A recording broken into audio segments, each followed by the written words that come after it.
Okay, so this is the second video of JLPT N5 crash course basic phrases, and this is the continuation of part 1.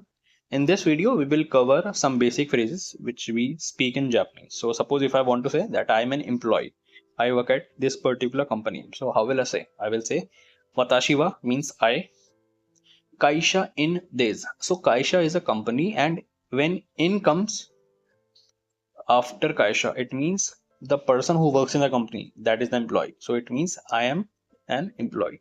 Okay, I hope it is clear to you. Next, moving to the another phrase, if you want to say that I am an English teacher. Okay, so there are many English teachers who work in Japan and they teach English.